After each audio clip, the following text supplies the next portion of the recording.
ગીર સોમનાથ જિલ્લાના અલગ અલગ વિસ્તારોમાં કલેક્ટરનું બુલડોઝર ફરી વળ્યું છે તો બીજી તરફ કોંગી નેતા હીરા જોટવા પણ બુલડોઝર પાછળ પહોંચ્યા અને બીજેપી પર કટાક્ષ કર્યો। હીરાભાઈ જોટવા કોંગ્રેસ અગ્રણી આજ રોજ કોંગ્રેસ પરિવારના અગ્રગણી આગેવાનો સાથે વેરાવળ તાલુકાના હિણાજ ગામનો તાલાળા તાલુકાનો ઉમરેઠી માલજીજવા અને ગુંસિયા ગામમાં સરકારે જે આડેધડ રિનોવેશન કર્યું છે એ પેશકદમીના નામે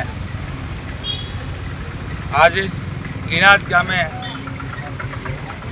છોકરી ઉપર તમામ લોકોને મળતા એમને સાંત્વના આપી એમની વાત સાંભળી તો એમની હૈયાવરાળ એ હતી કે 29 વર્ષ જેવા સમયથી જેમની રોજીરોટી કોઈની કેબિન ઉપર, દુકાન ઉપર, શાક બકાલા ઉપર, પાનનો ગલ્લો હોય યા તો દૂધ કોલ્ડ ડ્રિંકની કોઈ જગ્યા હોય એવી 21 જગ્યાઓ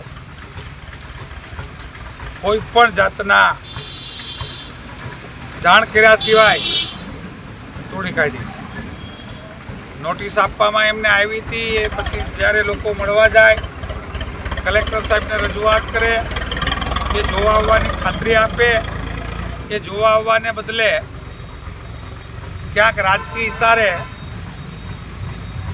સીધા જ જેસીબી આવે અને તોડવાનું ચાલુ કરી નાખે।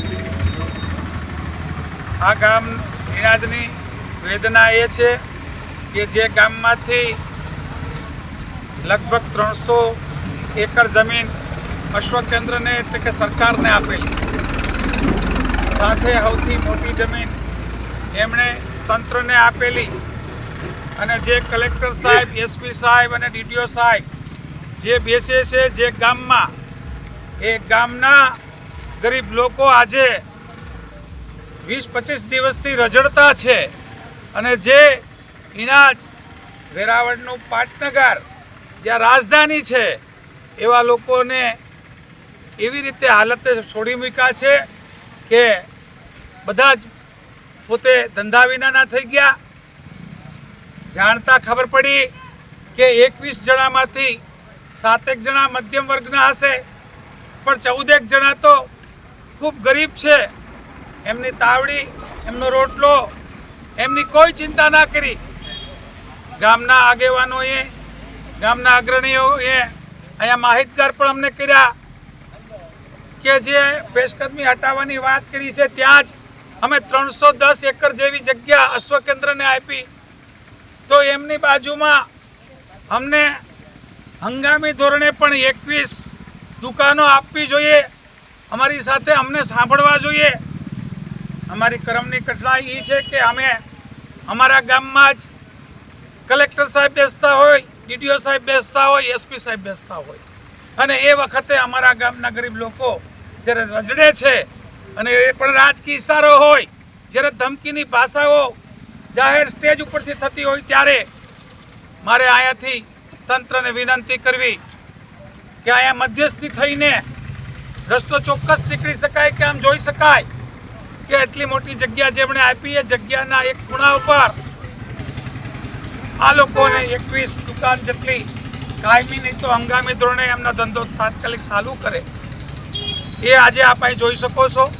અહીંયાથી આગળ પણ ઉમરેઠી, માલજીજવા અને ગુંસિયાની આ જ પરિસ્થિતિ છે। ત્યાં આગળ જતા ગુંસિયામાં તો વર્ષોથી રહેતા દલિત પરિવારો 2 ઘર થઈ ગયા, એમને ક્યાં રહેવું, એમની સવારે જગ્યા નથી એવા લોકો અને એને પણ એક ગુંસિયામાં તો કેન્સરના દર્દી હોય એને ખાટલા ઉપર ત્યાંથી લઈને તંત્રને સામે જ્યારે કાઢ્યા હોય ત્યારે પણ એમને દયા ના આવે, એમને સમય ના આપે।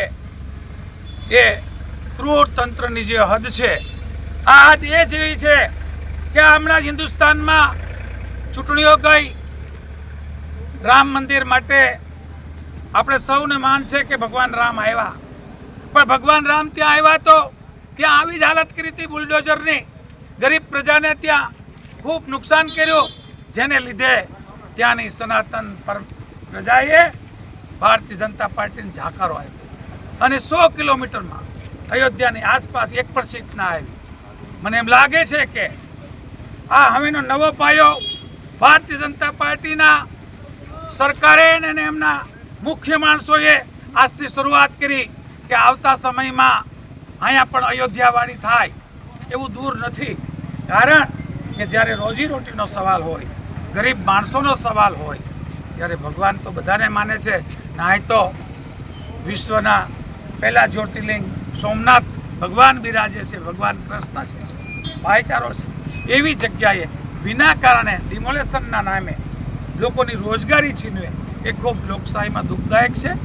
તંત્રના જે અપીલ કરીએ કે જે લોકોની રોજીરોટી છીનવી છે એમનો વિકલ્પ ગોતો.